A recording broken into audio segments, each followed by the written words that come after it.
বিশ্বকবি রবীন্দ্রনাথ ঠাকুরের প্রতি টিম বেঙ্গলি স্টোরি স্টেশনের আজকে শ্রদ্ধার্ঘ্য।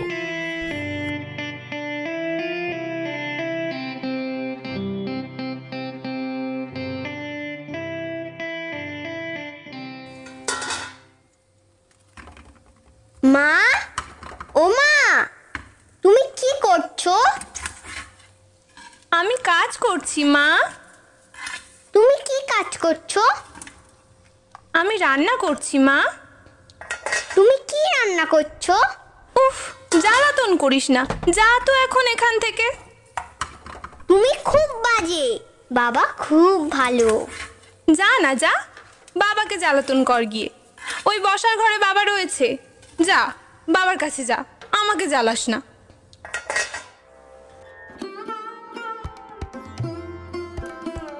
নমস্কার বন্ধুরা, বেঙ্গলি স্টোরি স্টেশনের গল্পের আসরে আপনাদের সকলকে আরও একবার হার্দিক অভিনন্দন। আপনারা জানেন আমরা সবসময়ই নানা স্বাদের গল্প আপনাদের সামনে এনে থাকি। আমাদের এই চেষ্টা অব্যাহত রেখেই আজ আমরা আপনাদের সামনে নিয়ে এসেছি বিশ্বকবি রবীন্দ্রনাথ ঠাকুরের বিখ্যাত ছোট গল্প কাবুলিওয়ালা। আমাদের এই প্রচেষ্টা যদি আপনাদের ভালো লাগে আমাদের কমেন্ট বক্সে জানাতে ভুলবেন না, আর অবশ্যই ভুলবেন না আমাদের চ্যানেলটিকে সাবস্ক্রাইব করতে। Bengali story station, Bengali story station, your story partner. শুরু হচ্ছে আজকের নিবেদন কাবুলিওয়ালা।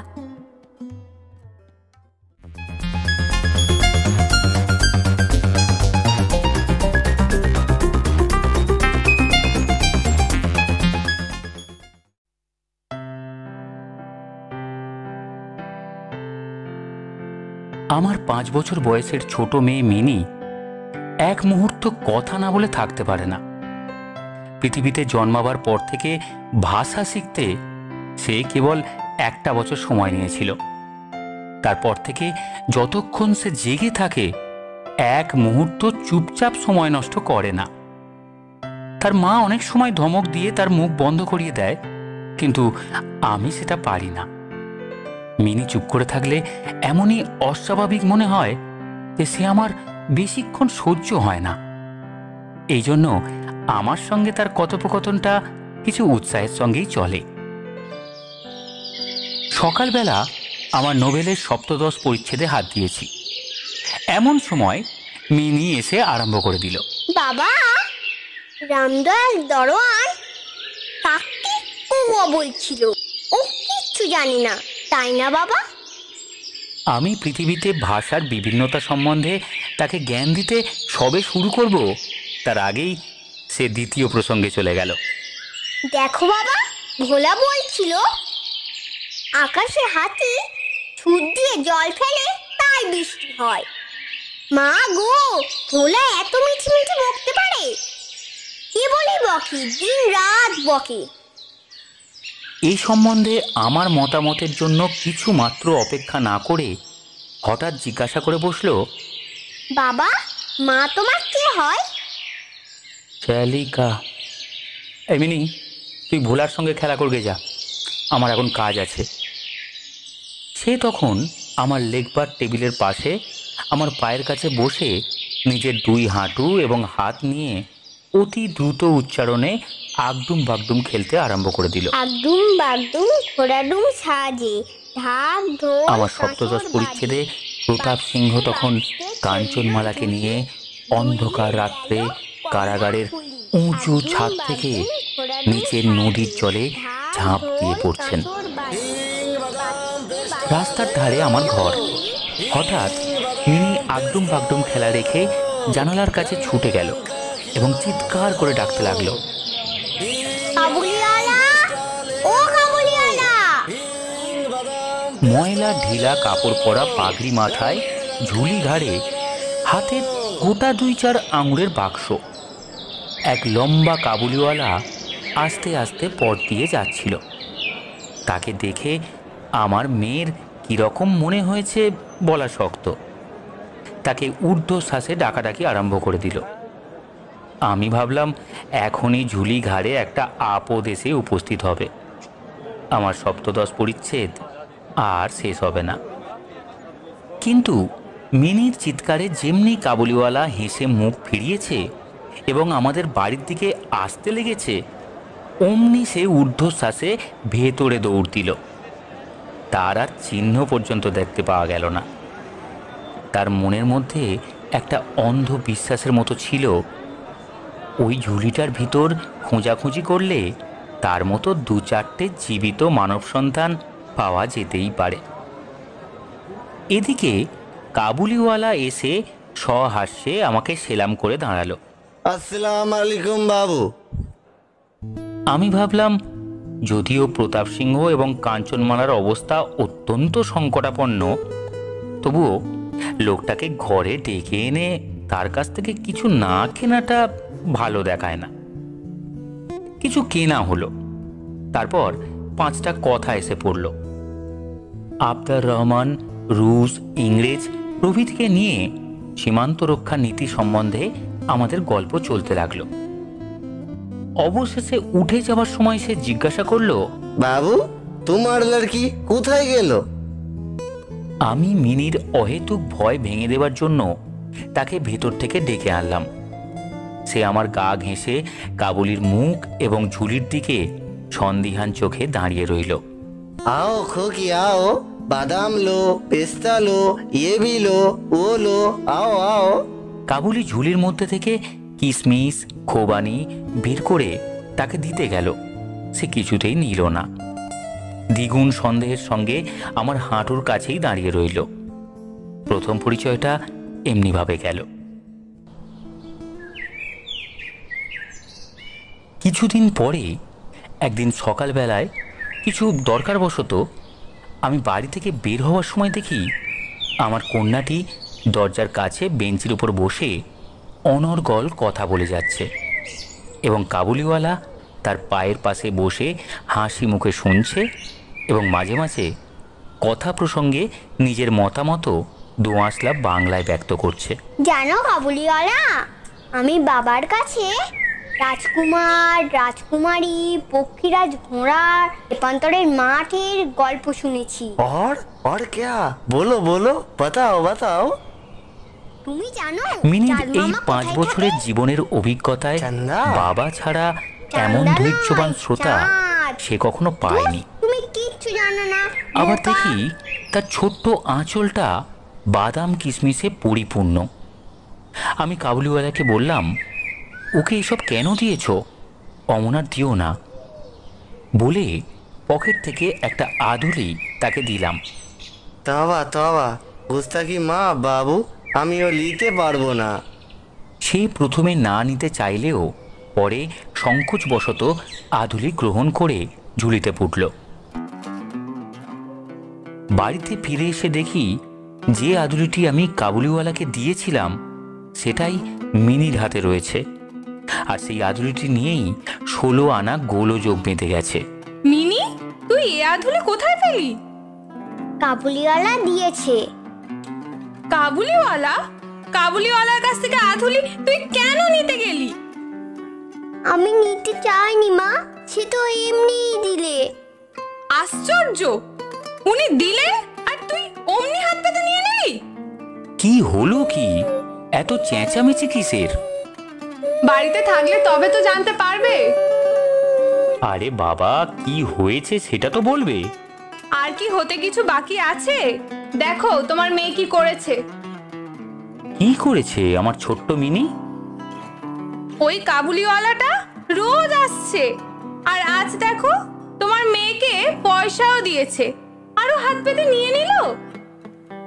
রহমত রোজ আসে? তা না হলে কি আমি মিথ্যে বলছি? তোমরা বাপ মেয়ে মিলে যা খুশি করো, আমি চললাম। বুঝতে পারলাম আমার মিনির আসন্ন বিপদ উপস্থিত। তাই সেই বিপদ থেকে উদ্ধার করতে আমি ওকে নিয়ে বাইরে এলাম। আর এটাও জানতে পারলাম যে রহমত মিনির সঙ্গে এই দ্বিতীয় সাক্ষাৎ করতে আসেনি, সে এখন প্রতিদিনই আসে। সে প্রায় প্রতিদিন এসে পেস্তা বাদাম ঘুষ দিয়ে মিনির ছোট্ট লুপ্ত হৃদয়টুকু অনেকটা অধিকার করে নিয়েছে। দেখলাম এই দুটো বন্ধুর মধ্যে গোটা কতক বাঁধা কথা এবং ঠাট্টা প্রচলিত আছে। যেরকম রহমতকে দেখা মাত্র আমার কন্যা হাসতে হাসতে জিজ্ঞাসা করে, কাবুলিওয়ালা, ও কাবুলিওয়ালা, তোমার ঝুলির ভেতর কি গো? রহমত একটা অনাবশ্যক চন্দ্রবিন্দু যোগ করে হাসতে হাসতে উত্তর দিত, হাতি খোকি হাতি। অর্থাৎ তার ঝুলির ভিতরে একটা হাতি আছে। এইটাই তার পরিহাসের সূক্ষ্ম মর্ম। খুব যে বেশি সূক্ষ্ম তা বলা যায় না, তথাপি এই পরিহাসে উভয়েই বেশ একটু কৌতুক অনুভব করত। এবং শরৎকালের সকালে একটা বয়স্ক এবং একটা অপ্রাপ্তবয়স্ক শিশুর সরল হাসি দেখে আমারও বেশ লাগত। ওদের মধ্যে আরও একটা কথা প্রচলিত ছিল। রহমত মিনিকে বলতো, খোকি, তুমি শ্বশুরবাড়ি কখনো যাবে না। বাঙালির ঘরের মেয়ে আজন্মকাল শ্বশুরবাড়ি শব্দটার সঙ্গে পরিচিত, কিন্তু আমরা কিছু একেলে ধরনের লোক হওয়াতে শিশু মেয়েকে শ্বশুরবাড়ি সম্বন্ধে সজ্ঞান করে তোলা হয়নি। এই জন্যে রহমতের অনুরোধটা সে পরিষ্কার বুঝতে পারত না, অথচ কথাটার একটা কোনো জবাব না দিয়ে চুপ করে থাকা নিতান্ত তার স্বভাব বিরুদ্ধ। সে উল্টে জিজ্ঞাসা করত, তুমি শ্বশুরবাড়ি যাবে? রহমত কাল্পনিক শ্বশুরের প্রতি প্রকাণ্ড একটা ঘুষি তুলে নিয়ে বলতো, আমি শ্বশুরকে মারবে। আমিও শ্বশুরকে মারবে। এখন শুভ্র শরৎকাল। প্রাচীনকালে এই সময়েই রাজারা দিগ্বিজয় বের হতেন। আমি কলকাতা ছেড়ে কখনো কোথাও যাইনি, কিন্তু সেই জন্যই আমার মনটা পৃথিবীময় ঘুরে বেড়ায়। আমি যেন আমার ঘরের কোণে চিরপ্রবাসী। বাইরের পৃথিবীর জন্য আমার সর্বদা মন কেমন করে।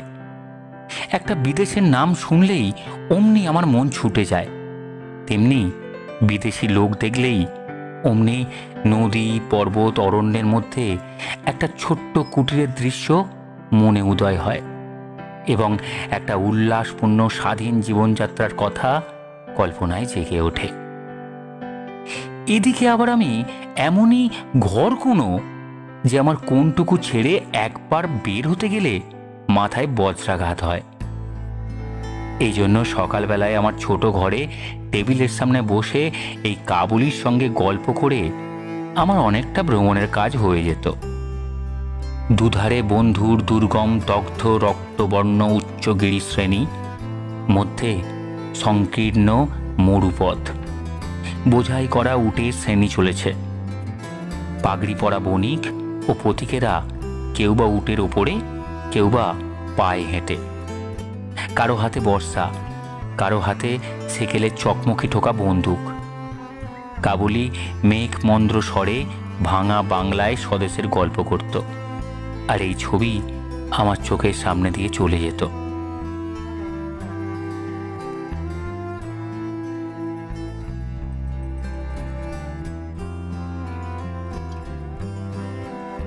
মিনির মা অত্যন্ত শঙ্কিত স্বভাবের লোক। রাস্তায় একটা শব্দ শুনলেই তার মনে হয় পৃথিবীর সমস্ত মাতাল আমাদের বাড়িটাই বিশেষ করে লক্ষ্য করে ছুটে আসছে। এই পৃথিবীটা যে সর্বত্রই চোর ডাকাত মাতাল সাপ বাঘ ম্যালেরিয়া শুঁয়োপোকা আরশোলা এবং গোড়ার দ্বারা পরিপূর্ণ, এতদিন পৃথিবীতে বাস করেও সে বিভীষিকা তার মন থেকে দূর হয়ে যায়নি। রহমত কাবুলিওয়ালা সম্বন্ধে তিনি সম্পূর্ণরূপে নিঃসংশয় ছিলেন না। তার প্রতি বিশেষ দৃষ্টি রাখবার জন্য তিনি আমাকে বারবার অনুরোধ করেছিলেন। আমি তার সন্দেহ হেসে উড়িয়ে দেবার চেষ্টা করতাম। আচ্ছা তুমিই বলো, এই যে রোজ একটা অচেনা লোক বাড়িতে আসছে, এটা কি উচিত? উচিত নয় কেন? সে কি কোনো ক্ষতি করেছে? হ্যাঁ, করছে তো। আমার মেয়ের মাথাটা চিবিয়ে খাচ্ছে। সে তো অবুঝ, তাই তার সাথে কথা বলেই যাচ্ছে।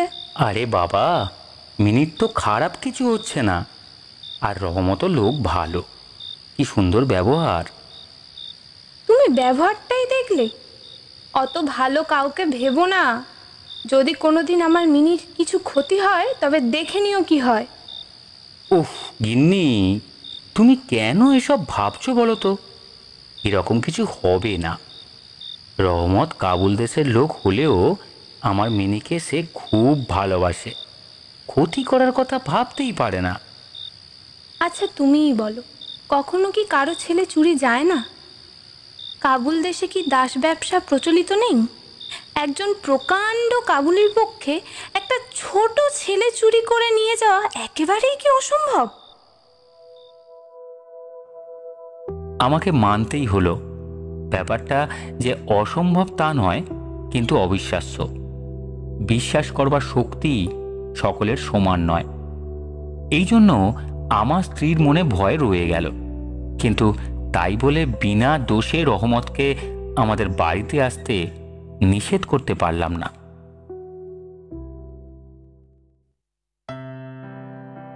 প্রতি বছর মাঘ মাসের মাঝামাঝি রহমত দেশে চলে যায়। এই সময়টা সমস্ত পাওনার টাকা আদায় করবার জন্য সে বড় ব্যস্ত থাকে। বাড়ি বাড়ি ফিরতে হয়। তবু একবার মিনিকে দর্শন দিয়ে যায় সে। দেখলে বাস্তবিক মনে হয় উভয়ের মধ্যে যেন একটা ষড়যন্ত্র চলছে। সকালে যেদিন আসতে পারে না, সেদিন দেখি সন্ধ্যার সময় এসেছে। অন্ধকার ঘরের কোণে সেই ঢিলে ঢালা জামা পায়জামা পরা সেই ঝোলা ঝুলিওয়ালা লম্বা লোকটাকে দেখলে বাস্তবিক হঠাৎ মনের ভিতরে একটা আশঙ্কা উপস্থিত হয়। কিন্তু যখন দেখি মিনি কাবুলিওয়ালা ও কাবুলিওয়ালা করে হাসতে হাসতে ছুটে আসে এবং দুই অসমবয়সী বন্ধুর মধ্যে পুরাতন সরল পরিহাস চলতে থাকে, তখন সমস্ত মন প্রসন্ন হয়ে ওঠে। একদিন সকালে আমার ছোট ঘরে বসে প্রুফশিট সংশোধন করছি। বিদায় নেবার আগে আজ 2-3 দিন থেকেই শীতটা খুব কনকনে হয়ে উঠেছে। চারিদিকে একেবারে হিহিকার পড়ে গেছে। জানালা ভেদ করে সকালের রোদ্দুরটা টেবিলের নিচে আমার পায়ের উপর এসে পড়ছে। সেই উত্তাপটুকু বেশ মধুর বোধ হচ্ছে। বোধ করি তখন 8টা হবে। হনুমান টুপি পরে যেসব লোকেরা প্রাতঃভ্রমণে বেরিয়েছিল তারা প্রায় সকলেই ঘরে ফিরছে। এমন সময় রাস্তায় ভারী একটা গোল শোনা গেল। চেয়ে দেখি আমাদের রহমতকে 2 পাহাড়ওয়ালা বেঁধে নিয়ে আসছে। তার পিছনে কৌতূহলী ছেলের দল চলছে। রহমতের গায়ে রক্তের চিহ্ন এবং একজন পাহাড়ওয়ালার হাতে রক্তাক্ত ছোরা। আমি দরজার বাইরে গিয়ে পাহাড়ওয়ালাকে দাঁড় করালাম। জিজ্ঞাসা করলাম, ব্যাপার কি? কিছুটা তার কাছে আর কিছুটা রহমতের কাছে শুনে জানলাম যে আমাদের প্রতিবেশী একজন লোক রামপুরি চাদরের জন্য রহমতের কাছে কিঞ্চিত ধার নিয়েছিল, কিন্তু মিথ্যাপূর্বক সেই দেনা সে অস্বীকার করে এবং তাই নিয়েই বচসা করতে করতে রহমত তাকে এক ছুরি বসিয়ে দিয়েছে। রহমত সেই মিথ্যাবাদীর উদ্দেশ্যে নানা রূপ অশ্রাব্য গালি দিচ্ছে। झूठा आदमी, एकदम झूठा, मुझको फंसा दिया, खुदा तुम्हें कभी माफ नहीं करेगा। এমন সময় কাবুলিওয়ালা ও কাবুলিওয়ালা করে ডাকতে ডাকতে মিনি ঘর থেকে বের হয়ে আসলো। কাবুলিওয়ালা ও কাবুলিওয়ালা। রহমতের মুখ মুহূর্তের মধ্যে কৌতুক হাস্যে প্রফুল্ল হয়ে উঠল। তার কাঁধে আর ঝুলি ছিল না, সুতরাং ঝুলি সম্বন্ধে তাদের অভ্যস্ত আলোচনা আর হলো না। মিনি একেবারেই তাকে জিজ্ঞাসা করল, তুমি শ্বশুর বাড়ি যাবে? রহমত হেসে বলল, সেখানেই যাচ্ছে। দেখল উত্তরটা মিনির হাস্যজনক হলো না। তখন হাত দেখিয়ে বলল, শ্বশুরাকে মারিতাম, কিন্তু কি করিব, হাত বাঁধা। সাংঘাতিক আঘাত করা অপরাধে কয়েক বছর রহমতের কারাদণ্ড হলো।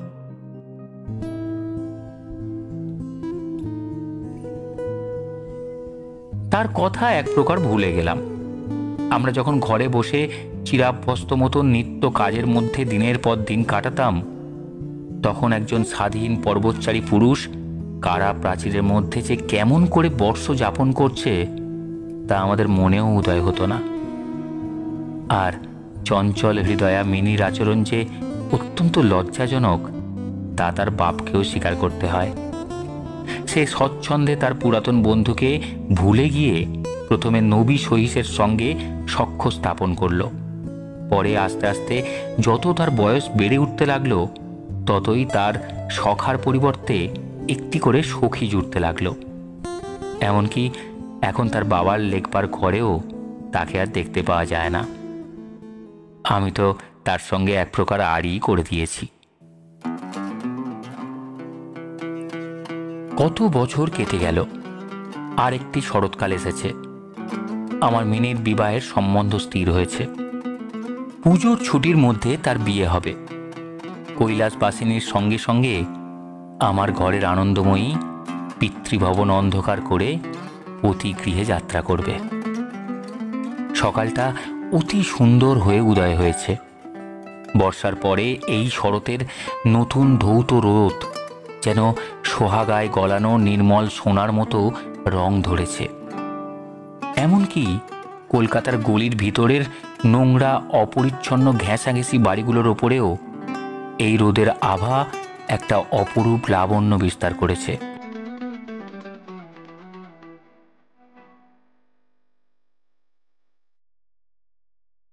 আমার ঘরে আজ রাত শেষ হতে না হতেই সানাই বাজছে।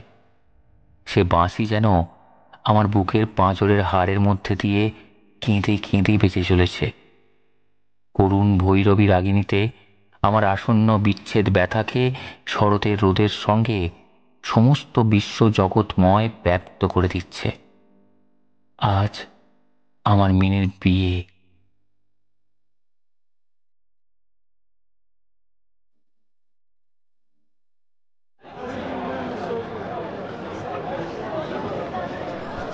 সকাল থেকে ভারী গোলমাল, লোকজনের আনাগোনা।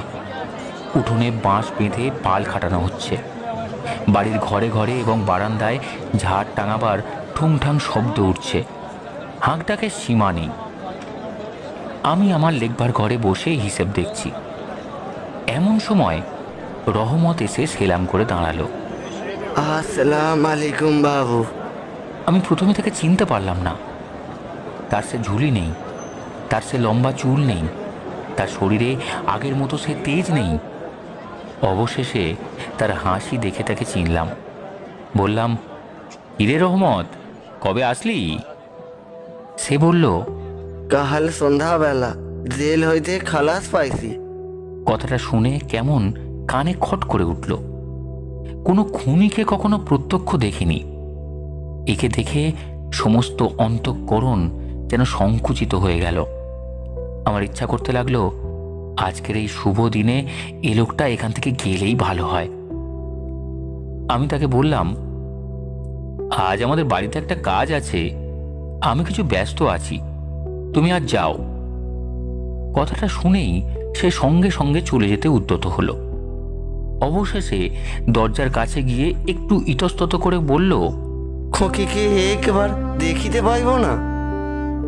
তার মনে বুঝি বিশ্বাস ছিল মিনি সেইভাবেই আছে। সে যেন মনে করেছিল মিনি আবার সেই আগের মতো কাবুলিওয়ালা ও কাবুলিওয়ালা করে ছুটে আসবে। তাদের সেই অত্যন্ত হাসি ঠাট্টার যে পুরাতন কথোপকথন আবার শুরু হবে। এমনকি আগের বন্ধুত্ব স্মরণ করে সে এক বাক্স আঙুর এবং কাগজের মোড়কে কিছু কিশমিশ বাদাম বোধ করি কোনো স্বদেশীয় বন্ধুর কাছ থেকে চেয়ে চিন্তিয়ে সংগ্রহ করে এনেছিল। তার সেই নিজের ঝুলিটি আর ছিল না। আমি বললাম, আজ বাড়িতে কাজ আছে, আজ আর কারোর সঙ্গে দেখা হতে পারবে না। সে যেন কিছু ক্ষুণ্ণ হলো। স্তব্ধভাবে দাঁড়িয়ে একবার স্থির দৃষ্টিতে আমার মুখের দিকে তাকালো। তারপরে, বাবু সেলাম, এই বলে সে দরজার থেকে বের হয়ে গেল। আমার মনে কেমন একটু ব্যথা বোধ হলো।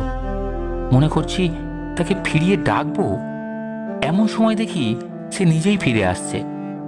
কাছে এসে বলল, এ আঙুর আর কুচ কিশমিশ বাদাম খোকির জন্য আনিছিলাম, তাহাকে দিবেন? আমি সেগুলো নিয়ে দাম দিতে উদ্যত হলে সে হঠাৎ আমার হাত চেপে ধরল, বলল, আপনার বহুত দয়া, আমার চিরকাল ইয়াদ থাকিবে। আমাকে পয়সা দিবেন না বাবু। তোমার যেমন একটি লড়কি আছে, তেমনি দেশে हमारा भी एक लड़की है। मैं उसका मुंह याद करके তোমার খোকির জন্য কিছু কিছু মেওয়া হাতে নিয়ে আসি। আমি তো সৌদা করতে আসি নাই বাবু, আমি তো সৌদা করতে আসি নাই। এই বলে সে নিজের মস্ত ঢিলা জামাটার ভেতরে হাত চালিয়ে দিয়ে বুকের কাছে কোথা থেকে এক টুকরো ময়লা কাগজ বের করল। বহু সযত্নে ভাঁজ খুলে দুটো হাতে আমার টেবিলের উপর মেলে ধরল। দেখলাম কাগজের উপর একটা ছোট হাতের ছাপ। ফটোগ্রাফ নয়, তেলের ছবি নয়, হাতে খানিকটা ছাই মেখে কাগজের উপর তার চিহ্ন ধরে নিয়েছে। মেয়ের এই স্মরণ চিহ্নটুকু বুকের কাছে নিয়ে রহমত প্রতি বছর কলকাতার রাস্তায় মেয়া বেচতে আসে, যেন সেই সুকোমল ছোট্ট শিশু হস্তটুকুর স্পর্শখানি তার বিরাট বিরোহী বক্ষের মধ্যে সুধা সঞ্চয় করে রাখে। দেখে আমার চোখ ছলছল করে আসলো। তখন সে যে একজন কাবুলি আর আমি যে একজন বাঙালি সম্ভ্রান্ত বংশীয় তা ভুলে গেলাম।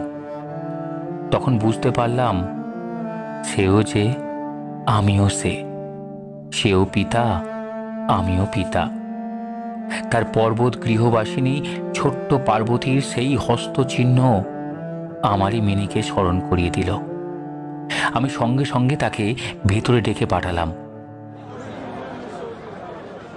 আবার আবার সেই কাবুলিওয়ালা? এখন তো আবার জেল ফেরত আসামি। 8 বছর পরে কি করতে এসেছে সে? একটু কি শান্তিতে থাকতে দেবে না? আরে বাবা, শান্ত হও। সে শুধু একটিবার মিনির সঙ্গে দেখা করতে চায়। কি দরকার আমার মিনির সাথে? আজ দেখা হবে না। আজ কি আর কখনো মিনির সাথে তার দেখা হবে না, বলে দাও তুমি। ভেতরে এর মধ্যে অনেক আপত্তি উঠেছিল, কিন্তু আমি কিছুতেই কর্ণপাত করলাম না। রাঙা চেলি পড়া কপালে চন্দন আঁকা বধূবেশিনী মিনি সলজ্জভাবে আমার কাছে এসে দাঁড়ালো। তাকে দেখে কাবুলিওয়ালা প্রথমটা থতমত খেয়ে গেল। তাদের পুরাতন আলাপ জমতে পারল না। অবশেষে হেসে বলল, খোকি, তুমি শ্বশুর বাড়ি যাবিস? মিনি এখন শ্বশুর বাড়ির অর্থ বোঝে। এখন আর সে আগের মতো উত্তর দিতে পারল না। রহমতের প্রশ্ন শুনে লজ্জায় আরক্ত হয়ে মুখ ফিরিয়ে দাঁড়ালো। কাবুলিওয়ালার সঙ্গে মিনির যেদিন প্রথম সাক্ষাৎ হয়েছিল, আমার সেই দিনের কথা মনে পড়ল। মনটা কেমন ব্যথিত হয়ে উঠল। মিনি চলে গেলে একটা গভীর দীর্ঘ নিঃশ্বাস ফেলে রহমত মাটিতে বসে পড়ল। সে হঠাৎ স্পষ্ট বুঝতে পারল তার মেয়েটিও ইতিমধ্যে এইরকম বড় হয়েছে। তার সঙ্গেও আবার নতুন আলাপ করতে হবে। তাকে ঠিক আগের মতো তেমনটি করে আর সে পাবে না। এই 8 বছরে তার কি হয়েছে তাই বা কে জানে। সকালবেলায় শরতের স্নিগ্ধ রৌদ্র কিরণের মধ্যে সানাই বাজতে লাগল। রহমত কলকাতার এক গলির ভিতরে বসে আফগানিস্তানের এক মরু পর্বতের দৃশ্য দেখতে লাগল। আমি একটা নোট নিয়ে তাকে দিলাম। বললাম, রহমত, তুমি দেশে তোমার মেয়ের কাছে ফিরে যাও। তোমাদের মিলন সুখে আমার মিনির কল্যাণ হোক। ভালো থাকবেন বাবু, আমার খাকির খেয়াল রাখবেন। এবার আমার দেশে ফেরার সময় হয়ে গেছে। চললাম বাবু, চললাম। এই টাকাটা দান করে হিসাব থেকে উৎসব সমারোহের 2-1টা অঙ্গ ছিটে দিতে হলো। যেমন মনে করেছিলাম তেমন করে ইলেকট্রিক আলো জ্বালতে পারলাম না। ঘরের বাদ্যও আসলো না। ভেতরে মেয়েরা অত্যন্ত অসন্তোষ প্রকাশ করতে লাগলেন, কিন্তু মঙ্গল আলোকে আমার শুভ উৎসব উজ্জ্বল হয়ে উঠল।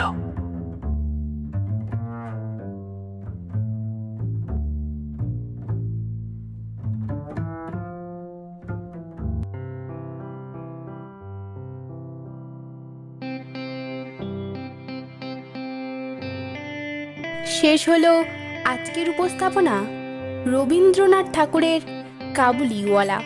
গল্পের সূত্রধর আমি, মৃত্তিকা। মিনির চরিত্রে খুদে সদস্য ইপসা, মিনির বাবার ভূমিকায় তন্ময়, মিনির মার ভূমিকায় স্নেহা এবং কাবুলিওয়ালার ভূমিকায় শুভম। আমাদের এই প্রচেষ্টা আপনাদের কেমন লাগলো জানাতে ভুলবেন না কিন্তু। আগামী সপ্তাহে আবারও ফিরে আসব রহস্য রোমাঞ্চে ঘেরা বিভিন্ন স্বাদের গল্প নিয়ে বেঙ্গল স্টোরি স্টেশনের পর্দায়। আর হ্যাঁ, মনে রাখবেন, Bengal story station, your story partner. আজকের মতো ধন্যবাদ।